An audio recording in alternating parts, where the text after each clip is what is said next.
Hello, I'm Willard Spiegelman. It is June 17th, 2023. I'm here at the James Merrill House at 107 Water Street in Stonington. We were to have had an outdoor event this afternoon. The rain drove us indoors, but here we are under the dome ceiling of James Merrill's wonderful cupola in his dining room.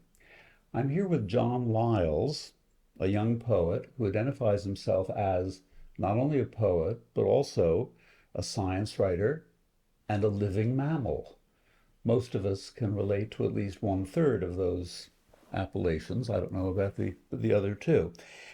He writes a very exacting, difficult scientific poetry. His 2017 chapbook, which is called Follow the Dog Down, is described by its publisher as poetry founded in the biological study of parasitic roundworms and the language through which we have come to understand them.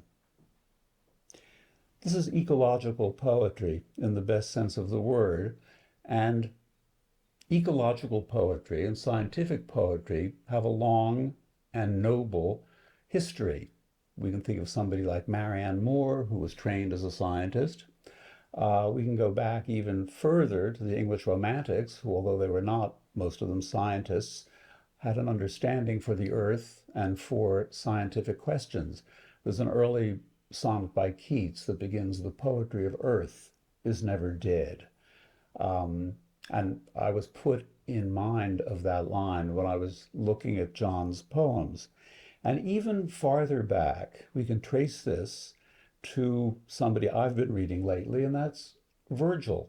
I will take the liberty, I don't have the occasion very often to read Latin to an audience, but now you are held captive.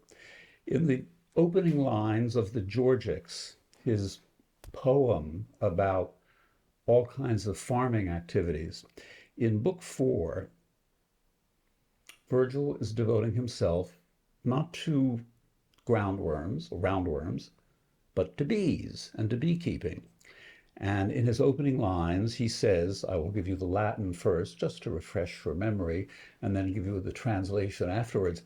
Admiranda tibi levium spectacula rerum magnanimosque duces, totius coordina gentis, mores et studia et popules et prolia dicam, in tenui labor, ad tenuis non gloria, si quem numina laeva sinunt, auditque vocatus Apollo. You probably have forgotten that from school. What he is saying is, in my translation, the wondrous spectacle of a tiny world, the great-hearted chiefs and the customs and tastes and tribes and battles I will tell of. The work is slight, but the glory is not slight, if adverse gods leave me alone, and if Apollo, having been called, hears me. So the god of poetry is with us today.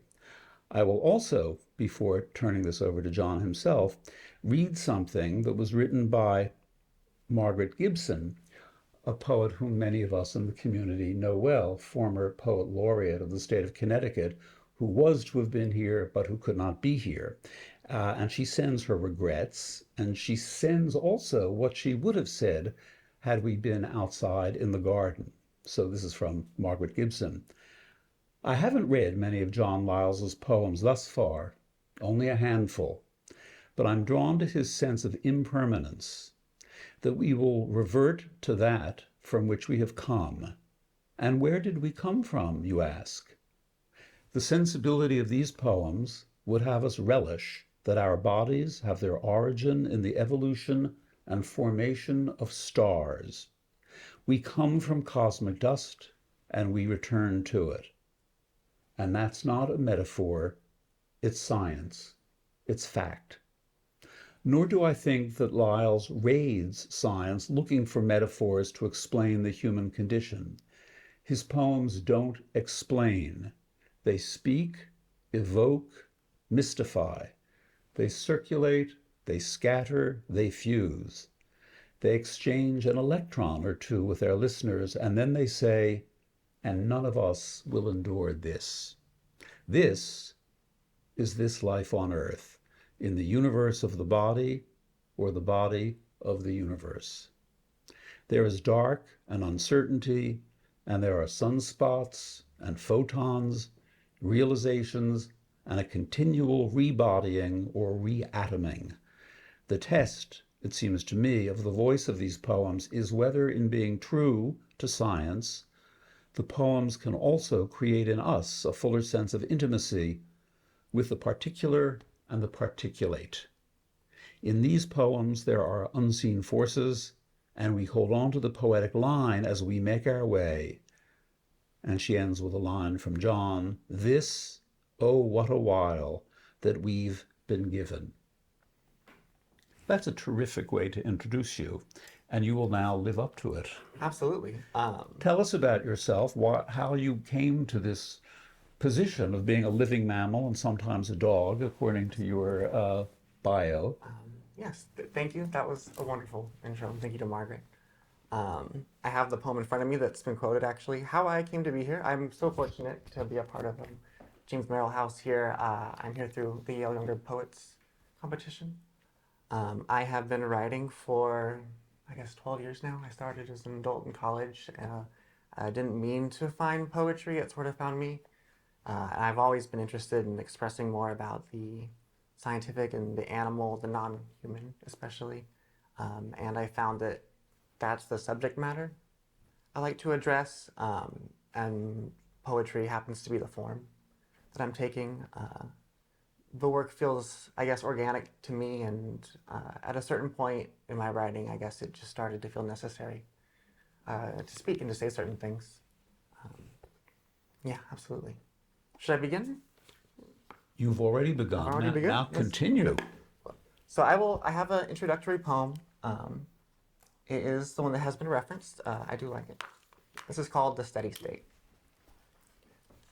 This, oh, what a while that we've been given to breathe the air we breathe, that we form bonds, how we lend electrons, something dearest through the blue, to breathe the air we breathe, and in the lungs what bleeds our honey alights our hearts, and none of us will endure this. It's nice that we got the bees in again. So unconsciously or accidentally, we were working on the same thread. I have more about bees. For those people that have seen my work before, it comes up quite a bit. I have a lot to say about bees, absolutely. Here.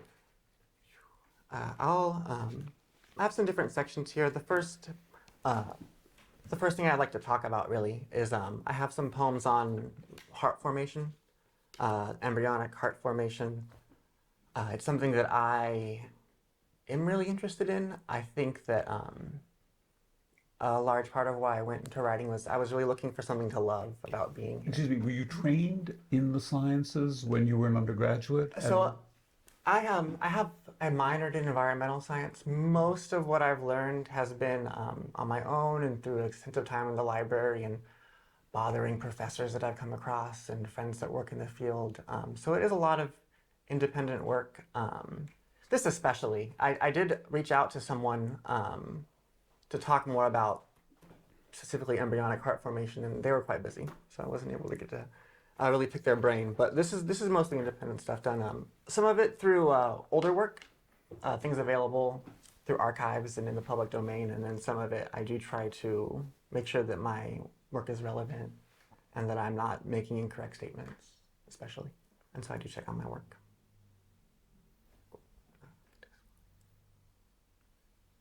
So a little bit about this piece. The heart, there's so much to say about the heart. The heart's very particular. As an organ, it is our first organ that forms. It does begin as as a simple tube, and it begins to beat around 23 days after a human egg is fertilized. I know that's a funny way to think about it, but very predictably, the heart moves in a certain direction at a certain time, at a certain hour, in a certain amount, at a certain degree. And I find that I took a lot of, I did find something to love about this. We all share in this experience. We're all breathing right now. Our hearts are beating. It's a shared thing. We all are taking the oxygen from the atmosphere, bringing it into our hearts. So this is something I was working on in regards to that. It's a very it's got a lot of movement. So and this poem is forthcoming in Scientific American. Oh, So yeah, good. so yeah, on the science side of things, yes. Do they have a tradition of publishing poetry They occasionally? so they are publishing a single poem an issue now, and I don't. I believe it's relatively new. They seem very excited about it and they've Good. gotten a lot of interest. Good for you. Good for them. Good, yeah, good. Yes, exactly. Good for everyone. I think it's a wonderful intersection to be working on. I think there's a lot of room to have art within the sciences, for sure, and science within the arts, obviously. That's what we're trying to do. Cardiac nodding. The heart will have no interruption. Begins as a simple tube at the middle of embryo. Hurried task of branching sufficient blood levels into all upcoming situations. The heart, quick, outgrows its own allotted cavity and bends a branch right and back, pivots into the cardiac loop, plotting pistons to hang self-nodding, strung up. The blood muscle must raise divisions. The hollow heart, now split, turns intrinsic, walling out a partition, a pocket, a sinus to house the pulmonary hinges. A body's bloodline soon becomes confluent to enter the heart. When later, more transitional twisting has caused a furrow, external, the interfacing ventricle wall will thicken, meshwork of muscular fetters tucked together, reach out, near bridge for the atrial pacemaker, an intra-arterial hollow so established. Meanwhile, against the narrower walls and paired opposite, loose masses of migratory tissue driven could linger on, the non-particular life of a stem cell. But here, soft commotion reaching out, endocardial cushions obstruct the blood rush into opposite corners. Predestined axis of embryo, peristalsis in a pre-valved hollow, the body's first organ, to engine an animal's ontogeny, the heart, as it begins to beat. I had a flash when you were reading, and it's a flashback to my boyhood. I think everybody from the East Coast, or even visitors, will remember going to the Museum of Natural History in New York and being awed by dinosaurs. That's a kid's thing. For those of us, or for many of us who grew up as I did in Philadelphia, there was something even better and more unusual than that. At the Franklin Institute in downtown Philadelphia, there is a walk-in model of the human heart. I have no recollection of the size of it, but I remember in school, and every school child in Philadelphia must have done this, walking through the human heart. Whether there must have been sound effects to mimic the peristalsis, but there were partitions. That was the word to signify the differences between the four chambers of the heart. But the partitions were there, and I think there was some background noise. I mean, this was very primitive, after all, 70, 60 years ago when I was there. But there was the heart that you could walk through. Have you been to Philadelphia? You should go. I have. Do you know if it's still there? It should be, but the other great thing in Philadelphia, especially for a scientist like you, is the famous Mutter Museum, which is my father, who was a physician, took us there. It is one of the weirdest, it may even be unique, museums in the world. It's scientific, it's a medical museum, and it has things like, I don't know whether they still do this, Siamese twins and heads in formaldehyde. I mean, all kinds of wacko stuff that is both terrifying, but also for many children, a kind of incentive to become interested in science. That's wonderful. It is. There is certainly, and as I read, there is like a deep history of medical oddities and experimentation and that sort of a thing. And it is how we learn a lot. It sounds. I would love to walk into a human heart. I do know that they say the blue whale's heart is the chambers are large enough that you can walk through the aorta, and it is an important thing about the heart that it's hollow, that it has the chambers. The sound of the heartbeat is the blood rushing against a closed valve, then rushing back. So it is. And the sound of the heartbeat for many people is the beginning of a sense of rhythm, of which poetry is also fond. You're great points. Absolutely, yeah. It's they say the sense of sound is the first sense that comes online for us while we're in the womb, and that we are attuned to the notion of an outside world by our mother's heartbeat, and that's the only real clue that we have that there is something larger out there, and that is the rhythm that we know that it's the blood that we're receiving. That's great. Absolutely, absolutely. Let's see, I have another heart poem. What do you think about that? Is that I can read something there? Two hearts are better than one. Two hearts. Perfect. So, interesting thing about the heart, it is the only singular organ that forms from a paired condition. Right, we have many paired organs. The heart itself is not symmetrical, but it does have two sides, really. So this interested me to think about. And at this point in time, I was looking at a lot of atlases of morphology. I was lucky enough to have access to a science library, and I'm going through all these really wonderful illustrations detailing, well, pig embryos, because of course, and to watch the changes day to day. And there is a point in time when the heart is just this little kind of split open cup, and then it later stitches itself together and forms that tube, and then starts to beat. And once it forms that tube, it is beating for your entire life. It does not stop. It does not pause. Day 22 or 23, it's going, and it's everything depends on it. Every moment to the next. So this is a poem about that paired condition, and I guess just the notion of coming back to like the organic nature of things, and sort of the miracle of being an animal and having a heart, and how things take care of themselves, I suppose. Paired into our chance of this. So split, loose connective aggregate of reticulate tissue, ground substance, non-cellular support cells will migrate by signal sent. Precursor cardiacs extend their leading edge, eager and attaching to all felt surfaces. At cell rear, adhesions are uncoupled and stress fiber bundles tug the trailing edge along in this collective direction. The heart does stitch together from this paired condition, opposite body walls and cavities. Face down, young embryo spilt over the yolk surface, all bud structures first separated. Life begins as a series of foldings.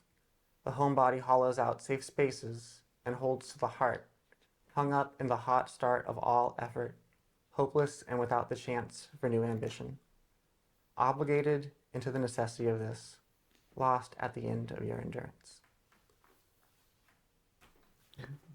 This prompts me to ask about other organs. Is there a brain poem? Oh, goodness. That would be the most complicated.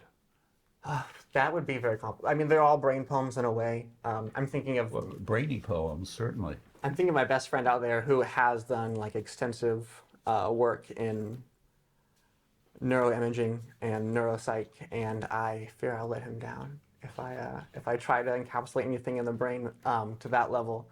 I guess I suppose I have. I think I'm talking about the amygdala in some poems. I'm interested in biochemistry quite a bit and stress response. So I think I have maybe an adrenal gland somewhere and maybe a hippocampus somewhere. Nothing overarching though, for sure. Mm-hmm. Parts. Absolutely. Since great questions. That my natural transition. I'm reading from my manuscript that I'm just wrapping up now, and it does begin here on this level and makes a movement towards oxygen, I guess, and touch back on that. Just, I mean, trying to feel thankful about life here. Oxygen is such a miracle, such a miracle. There was we don't talk about this much. I didn't learn this in school, but there was a great oxidation event, and I'm going to get the timeline wrong, but it was something like 2.3 billion years ago. So when organic life starts showing up on Earth, it's these single-celled animals, and they're producing energy and they're releasing oxygen as a waste product. In the primordial Earth, iron is all over the place. The oceans are filled with it even. So for thousands and thousands and millions of years, every piece of oxygen that's let loose by these living organisms turns into rust. And we see this now in banded iron formations that are at the bottoms of the oceans. So at a certain point, there's a tipping point. The available iron had been used up. Oxygen now is allowed to proliferate, and then 2 billion years, here we are. So that's the movement I make here, moving towards the sun. And again, there's lots to say about the sun and photosynthesis and how that all works. My poems transition into that. And then the bees show up, not far from here again. The bees must be millions and millions of years after the protozoa. Yes. I don't think I'm addressing bee evolution here. There's a lot to talk about with that too. They're such perfect animals. There's so much to cover, and I feel that it's like they deserve a book on their own, really. The bees do, and I've been in touch with them my whole life. Just such wonderful animals, and I try not to turn the animal into too much of a human metaphor. There's just so much to say about bees in their own right. Let's see. Let's get this one. So this one is a solar photon, and again, it's about that. It's about photosynthesis. It's about the arrival of light or a photon onto the Earth, and of all these little photons, little pieces of massless energy that arrive. Right, some of them inevitably have to hit plants and have to hit within a cell, within an organelle, within the cell, to transpire, right, to turn energy, to turn food into energy, to make photosynthesis happen. It is, again, like every little piece of sunlight that hits these leaves is a miracle in a certain way. The odds were long that it ever arrived, so I'm talking about that. Solar photon. An elementary massless force carrier is intercepted and at light speed goes dispossessed into a thimbleful of body fluid. Chloral pigment, bundles of catalytic quantum velocity brought down. The planet's fastest landing in the small of a fenestra open within a cell's organelle. This is the second part. The core-born god quantum astral spillage let split. Light speed, ungraspable nothings, and yet the leaflets they strike. Daughters of daughter cells, pigment-mitten, soft cushion and flinch of photons' gentle velocity straight to bed. To reiterate its energetic collapse, break the body to burn, butcher, and backbone an atmosphere's carbon. The sunlight enrapturing sugar, simple starches in a floral body.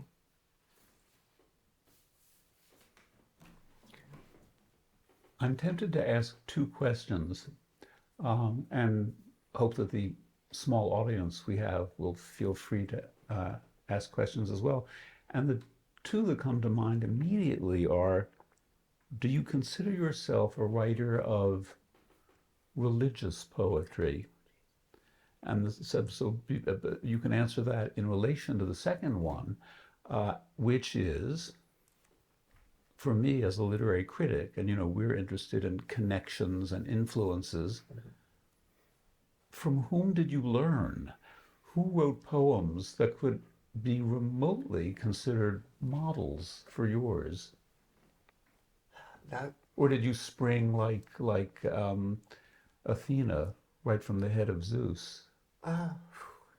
Either way, that's I appreciate that. It's great. I would say that I'm not a religious poet, but I am addressing a spirituality in a way. And well, that's what I meant. A visionary and spiritual poet, not a doctrinal one by any means.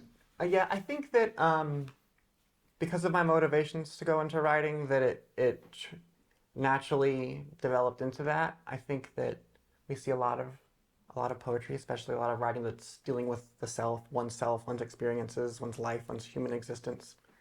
That's not for you. That's not for me quite. Good. That's what I go to poetry to get away from that. I go to poetry to get away from my I, to not make these first person statements, to present something that is language and is gesturing towards something else that is explicitly not myself. Do you know how unusual this makes you? It's Maybe even unique? It has sometimes been hard to find,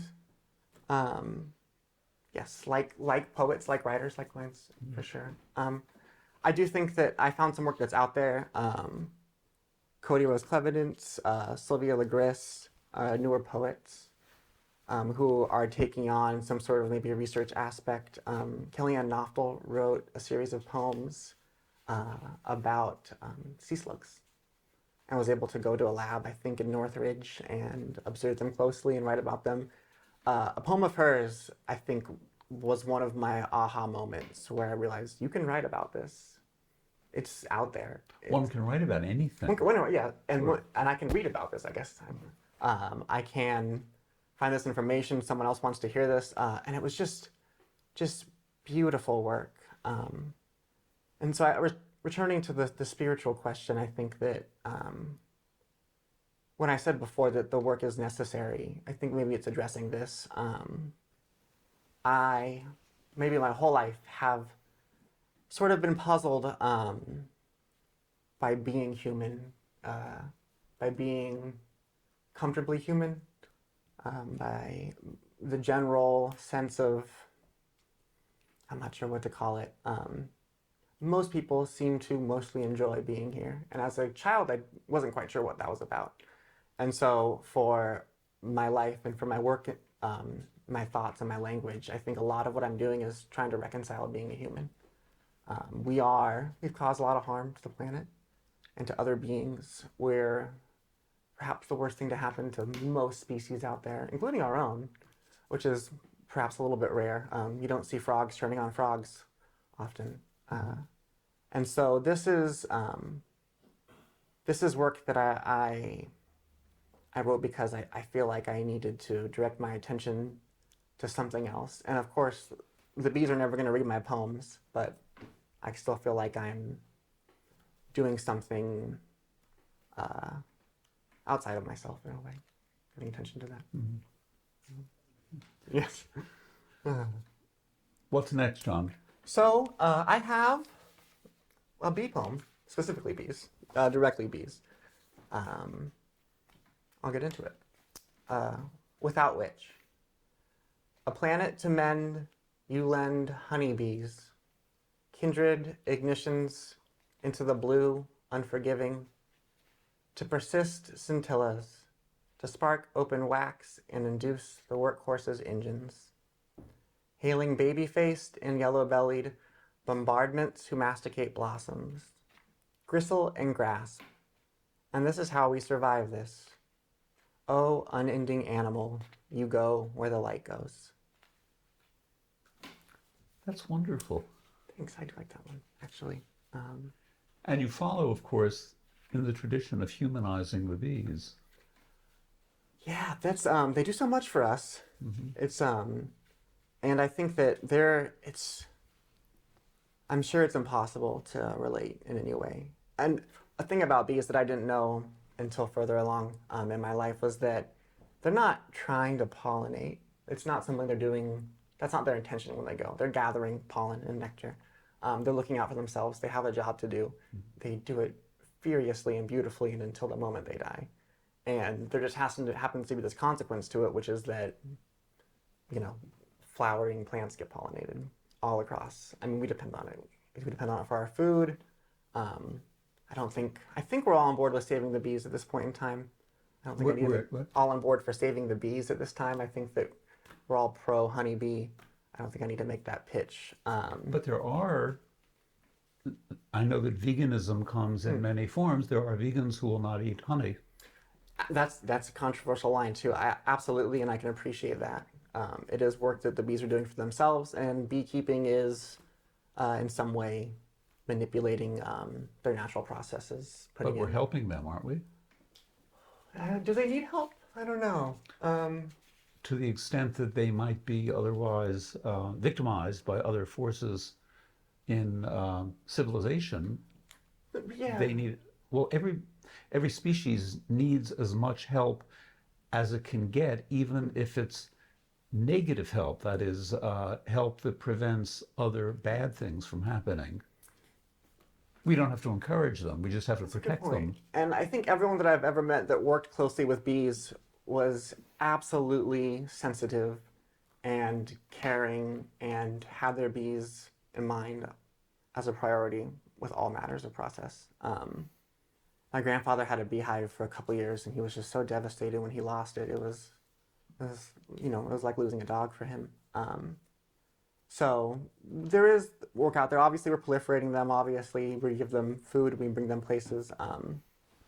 And I think there's a lot of good that can be done by just being a person that has a beehive or two in your backyard and planting native plants to encourage them. That also helps a lot. Things that they pollinate. Yeah, absolutely. That's not my only bee poem, even. There's more to say about that.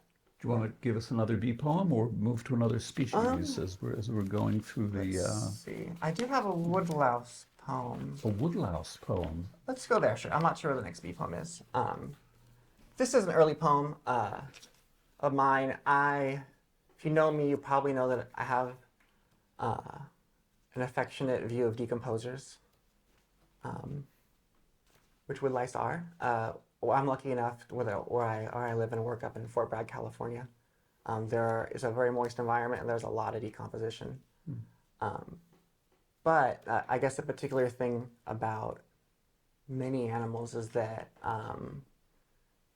their diets are not necessarily restricted. A hungry animal is an opportunist. And everyone needs to eat, and we need to get that food from somewhere. So this is, I guess, just a small poem touching on that. I do wish I had more, actually. But the woodlouse. Long-lived, slow-growing, a woodlouse and her flimsy mouth. Legging through loam and leaf litter, culling cellulose from the pulp, collecting in her hindgut. Consumption affords growth. Soft body pressure sheds her cuticle. Fleshy back cracks through.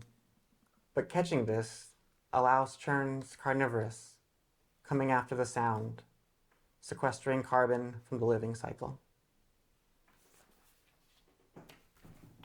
Might you say that in your case, decomposition leads to composition?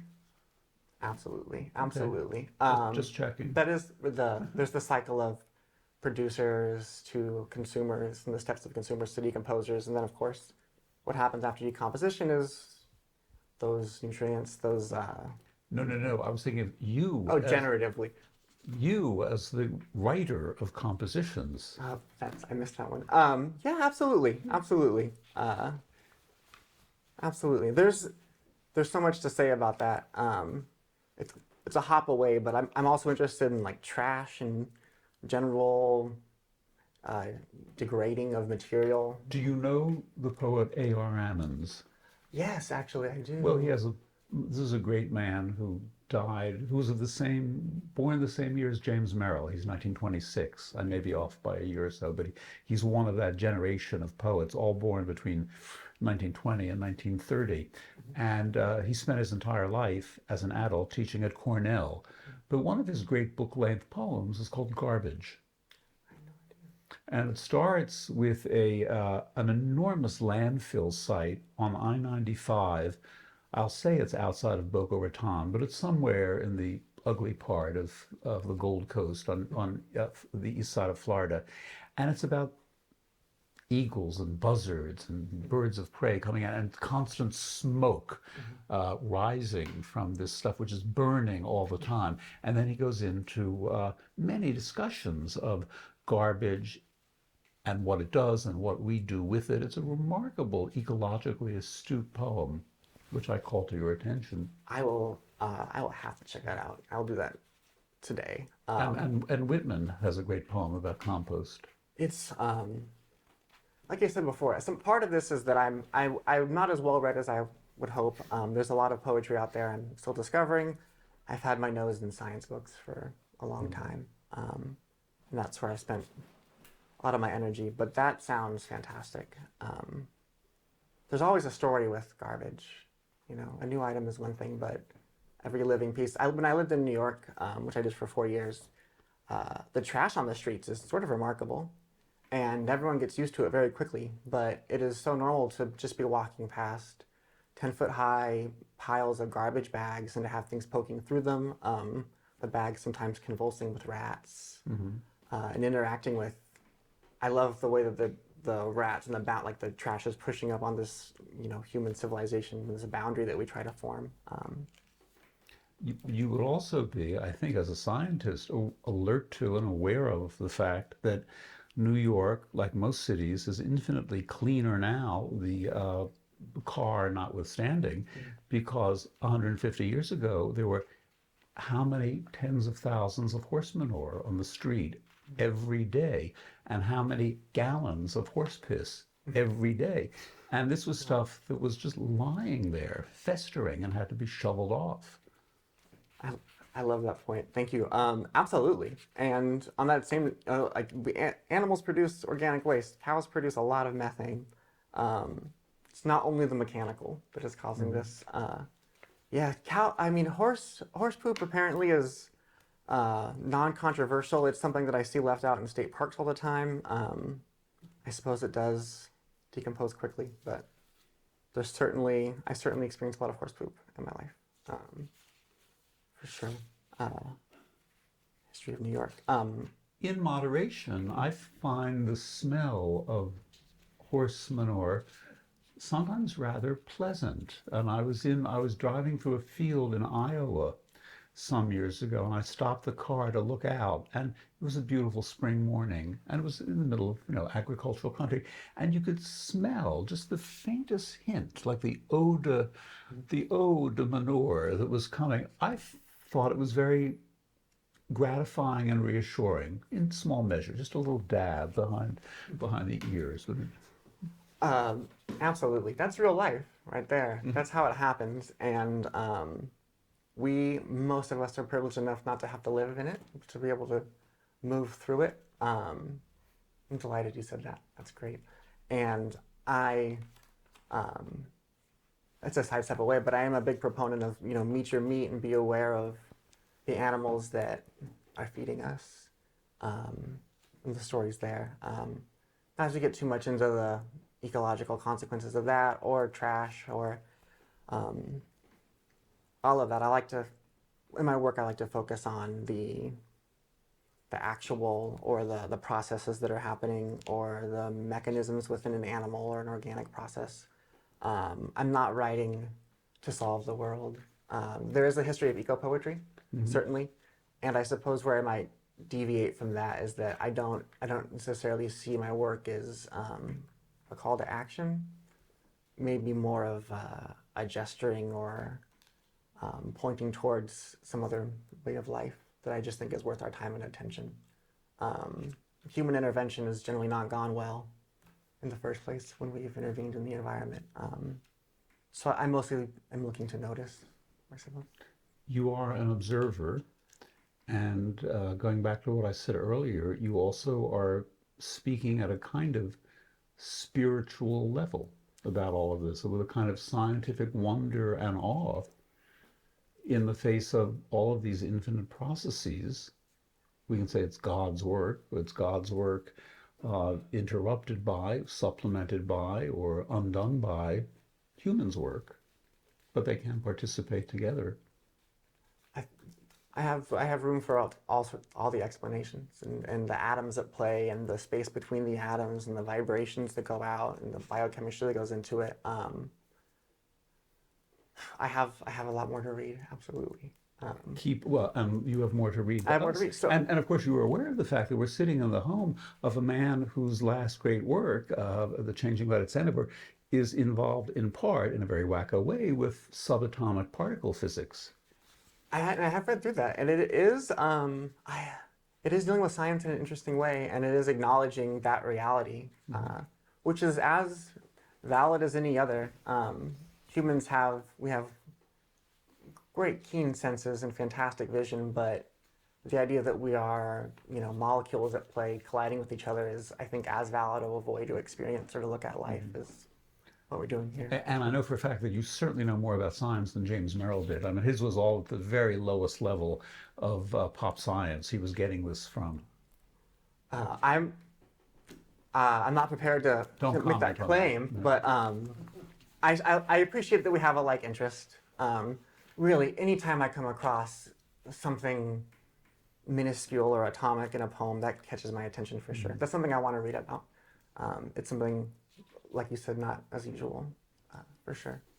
Let's see, where should I be at here? Okay. So this is, we find certain themes return to my work, and that is not necessarily intentional, perhaps a spiritual thing. I think that the notion of, here we go again with it, decomposition and dirt is really comforting to me. We have different thoughts on afterlife and an afterlife, and I take a lot of comfort in the knowledge that like my atoms will go on and that I will disperse and continue to exist, whether it's like the root hair of a clover or a piece of grass or rabbit eats or all sorts of things. Of course, I won't be conscious through it, but to still be here and to have been here before, again, looking for something to love about being here. This poem touches on that. I was writing a series. Around minerals, mineral specimens, rocks. Another big interest of mine. I don't need to go too far into that, but that led me to thinking about fossils. That led me to the notions of half-life and animals and all sorts of things. Anyways, this ties together a lot of what I'm saying right here. So this is called Half-Life, Animal. A heart is entirely something that stops. A dog dies every day. The lithic forgiving you back home. Just come back home. The dead lunge of intonation, and you get your knuckles dusted. Everyone gets nuzzled down. Dirt cozy, disarticulations from your once living body. You're an animal. You give your atoms back. And of course, Merrill was also interested in the various phenomena that we associate with reincarnation and rebirth. You're in the right place, John. That's great. I think I'm in the right room even with the Ouija board here. There's a common ground, absolutely, in these notions, and the material that's here will stay here for sure. I think we know that about water, and that we're like the product of the material of stars, and all the water that's here has been here and will be here and has been cycled through a lot of different bodies and systems. And that I find that comforting, I suppose. I suppose I need to say. Yeah. So what else do I have? Well, I have a mineral poem next. That's interesting. Opal. Opal is a thing I'm interested in as well. Why opal rather than other stones? Why opal rather than other stones? I don't have opal on me. It wouldn't be able to be picked up, of course, but opal's neat. Opal it's a semi-precious gemstone. It's also known as a mineraloid instead of a mineral. The reason for that is it doesn't really have a crystal structure. So what opal is that it's silica, which is more or less the carbon of the non-living as far as building blocks go. It's hydrated silica, really. So it's silica holding water. And the crystals, the molecules, are so tightly packed in a uniform manner that the way that they interact with light is unique. And to hold a piece of opal and to watch the colors play on it is to experience like a scene and light and color in a way that doesn't exist anywhere else. The way that the electrons move through the particles. So having a little piece of opal is capturing your own little piece of light for you. It's observable. No one else is going to be able to see the same scene except from the exact same line of sight. And then I just find comfort in rocks is a big part of it, to be honest, and always have. There's something about having, I think some people can relate to this, something about having a rock in your pocket that is comforting. Somehow it feels useful. I don't Or know. putting stones in graveyards on top of other Absolutely. stones. Absolutely. I think it can be a very, stones are like a sincere and maybe solemn item. I think there's something that we feel about the length of time that they take to form and how easy it is to move them, and break them, and crush them. And we have power and dominion in that sense. And the earth is also limited. You know, we've retired mines. We can't pull things out of it forever, though we continue to find more. There's only a few places in the world where high quality opal really even comes from.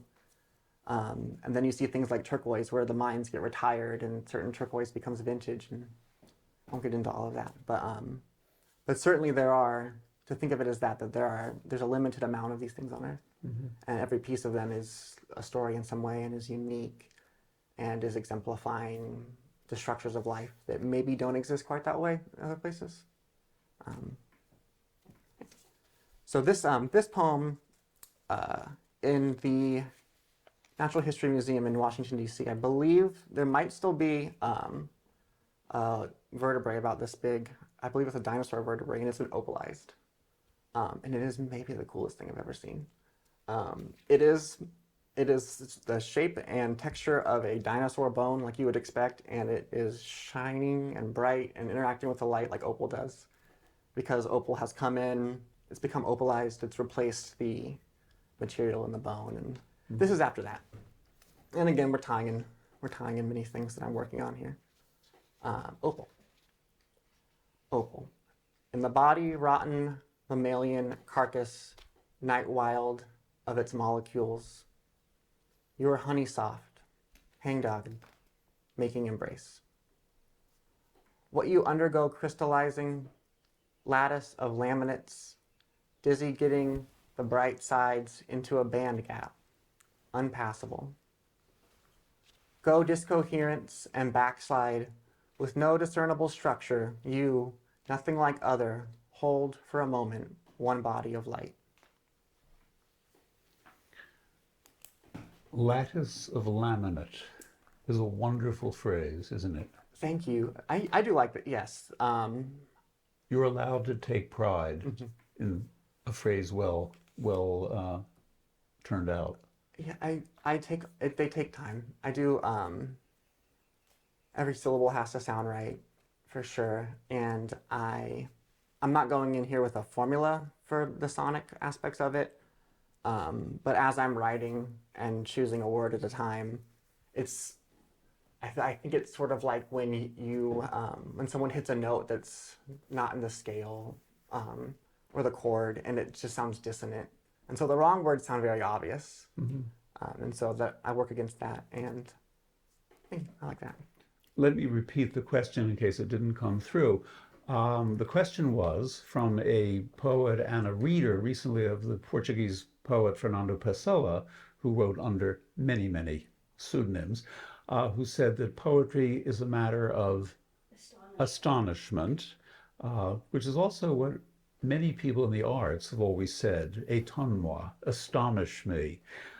So the question is to John, are you aware when you are paying attention of either looking for astonishment or hoping to reproduce astonishment?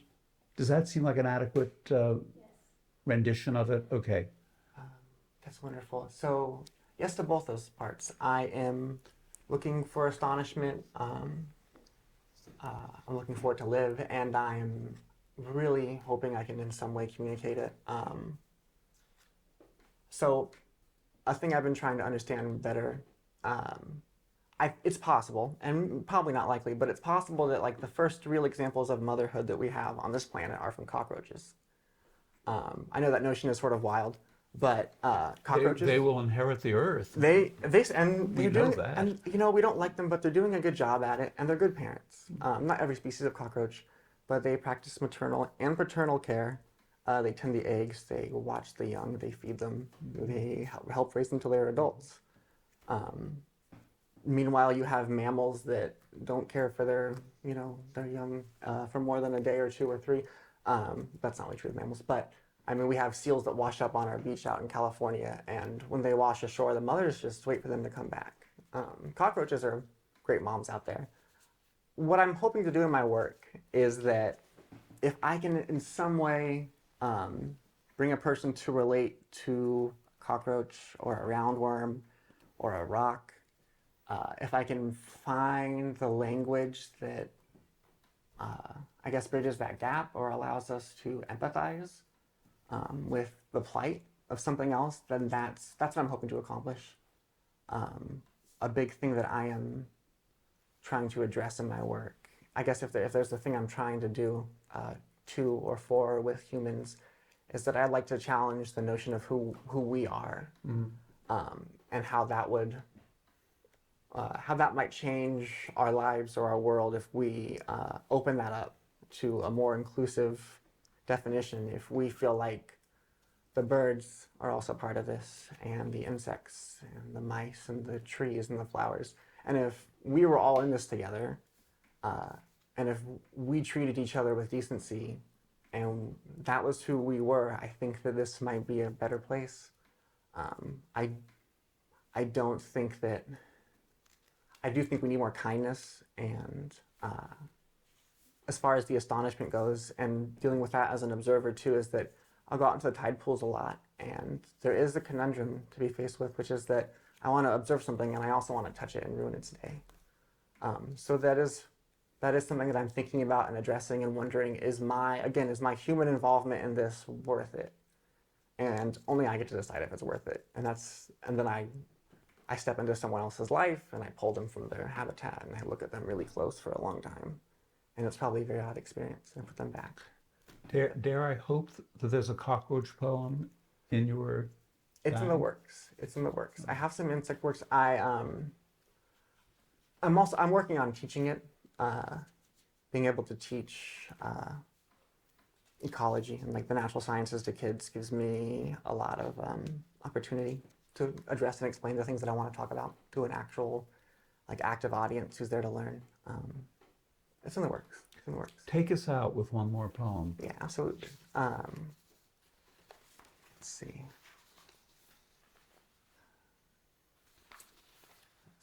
Okay. I think this fits. How to ask anyone near. Nearness brings us not to measure our handfuls. When you've been hungry for long enough, there is no summation able to keep your body away from the body it eats. Enthusiasm can incapacitate in the companion animal what could make bearable all that we must. Sugar incantations, what snuggest life mate arteries are endless until they aren't. And when the dark goes down and you are photon lonely, there is no way to approximate that touch. We are not photon lonely. The darkness has not gone down. The light has come up, both in the harbor here in Stonington behind us, and also in this room, which you have illuminated so wonderfully for us, making this little hive a beehive of bee-worthy produce. Thank you. Thank you. You've made it very easy to speak. I appreciate this conversation a great deal. Thank you. Thank you.